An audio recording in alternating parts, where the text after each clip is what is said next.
Welcome in, everyone. Today's deep dive takes us beyond the familiar narrative of the Manhattan Project. We're going deep into the human stories intertwined with the plutonium core, codenamed Demon Core. It's a fascinating case study. The Manhattan Project is often viewed through the lens of scientific achievement and wartime pressures. But the story of the Demon Core forces us to confront the reality of unforeseen consequences and the human cost of working with such immense, unpredictable power. So for those who might not know, what exactly was the Demon Core? It was a 6.2-kilogram sphere of plutonium and gallium, intended as the core for a third atomic bomb. Remember, this was just after the Trinity test and the bombings of Hiroshima and Nagasaki. A third bomb. Was that widely known at the time, or was the sheer scale of the project still under wraps? A lot of information about the project remained classified for years. But within the scientific community at Los Alamos, where they were conducting these experiments, the existence of the Demon Core and its purpose would have been known. It's not just some forgotten relic, it represents the very real potential for further destruction that was being contemplated. And it got its nickname Demon Core for a reason. Right. Tell me about these incidents that solidified its ominous reputation. There were two major incidents, both tragically illustrating the fine line between groundbreaking research and devastating consequences. The first happened on August 24, 1945. Mere weeks after the bombings in Japan, Harry Daghlian, a brilliant physicist, was working late in the lab with the core. Late at night, alone with a plutonium core. Already I'm getting nervous. And rightfully so. He was performing an experiment attempting to achieve what's called a supercritical state, basically the point where you have a sustained nuclear chain reaction. He was using tungsten carbide bricks to reflect neutrons back into the core. So he was essentially nudging the core closer and closer to a point where it could release a massive amount of energy. Exactly. And it's here where the danger of a supercritical state becomes clear. The tiniest miscalculation, a slight slip of the hand, could trigger a runaway reaction, releasing a lethal dose of radiation. That sounds terrifying. What happened with Daghlian? Tragically, his hand slipped, a brick fell, and the core emitted a blue glow. That blue glow was a sign that a large number of neutrons, a telltale sign of a fission reaction, had just been released. He knocked the brick away with his bare hand, stopping the reaction, but He was exposed to a massive dose of radiation. a lethal dose.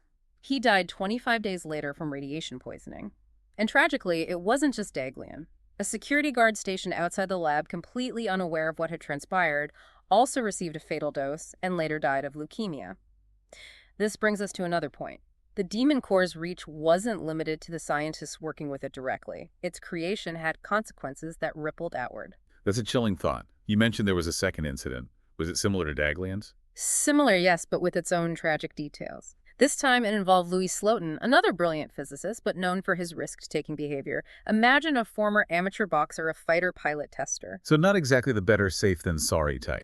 Not at all. Slotin continued experimenting with the Demon Core despite the known risks this time, using a screwdriver to manipulate beryllium hemispheres covering the core.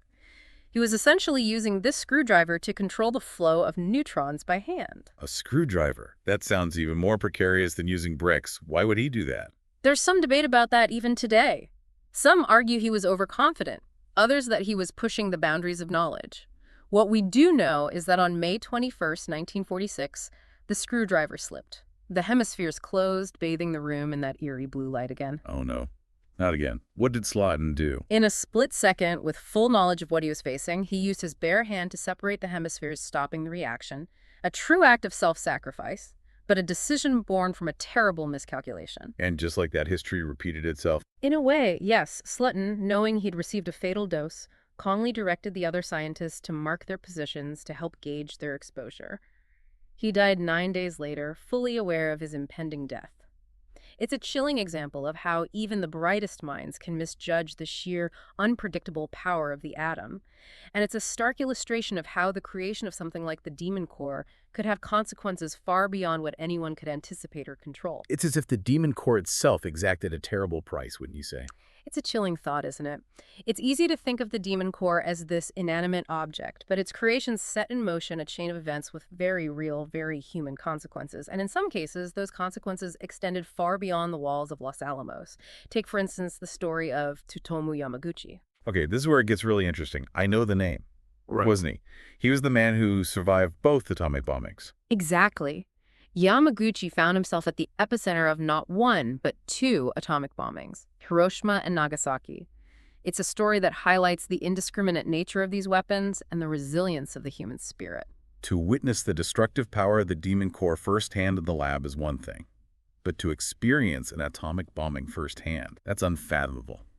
Tell me more about Tsutomu Yamaguchi. Yamaguchi was a 29-year-old engineer on a business trip to Hiroshima when the first bomb hit on August 6, 1945. He experienced the blinding flash, the deafening roar, the utter devastation firsthand. I can't even begin to imagine. To survive one atomic bombing is already against all odds. And yet he did. Injured but alive, he managed to board a train back to his hometown of Nagasaki the very next day. Talk about being at the wrong place at the wrong time, twice. It's a chilling example of how fate can be so cruel.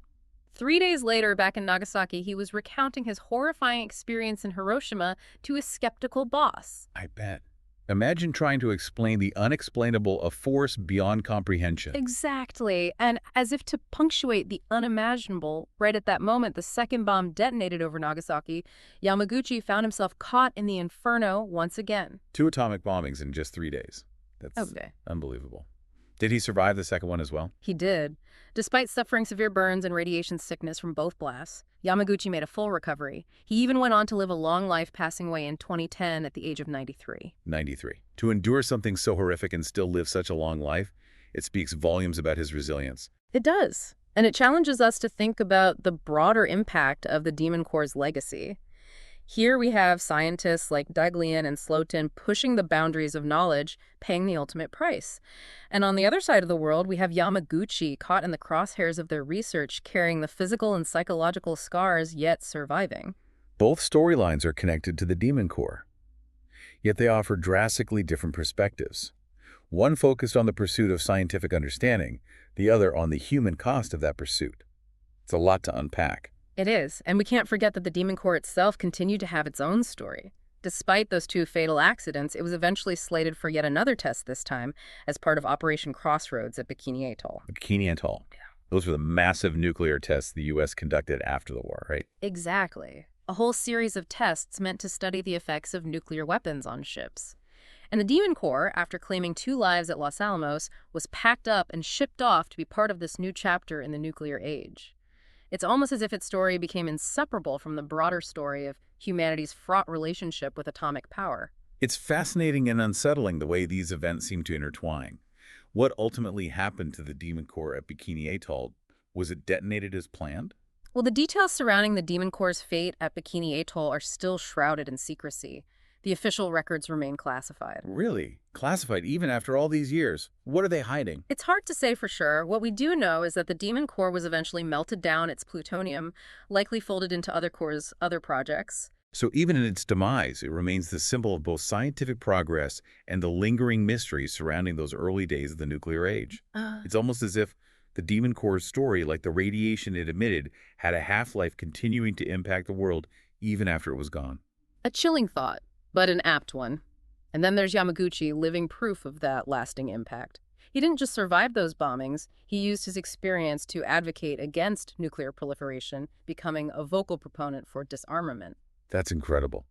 To face such horror and emerge as a voice for peace, it really makes you think about the power of the human spirit, even in the face of unimaginable tragedy.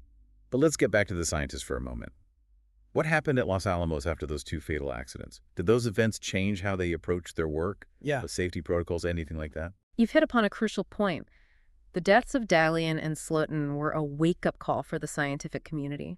They exposed the very real dangers of working with such powerful, unpredictable forces. So they couldn't just keep going like nothing happened? No, absolutely not. It really forced a reassessment of everything at Los Alamos, and really everywhere else that dealt with this kind of research. Because remember, this was all still so new. Right. It's not like there were decades of safety protocols to fall back on. Precisely. They were essentially writing the rule book as they went along. Yeah. And in this case... Those rules were written in blood, unfortunately. Yeah, a very sad truth.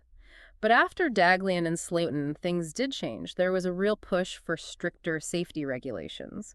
Remote handling equipment became essential, and overall, just a much deeper understanding of the risks involved. So in a sense, their tragic deaths paved the way for safer research practices in the future. Without a doubt, the lessons learned from the Demon Core incidents, as awful as they were, had a lasting impact on how nuclear research is conducted to this day. It really makes you think, though. If one plutonium core, essentially built for destruction, could have such a far-reaching impact. What about everything that came after, all the other projects, the research, the tests?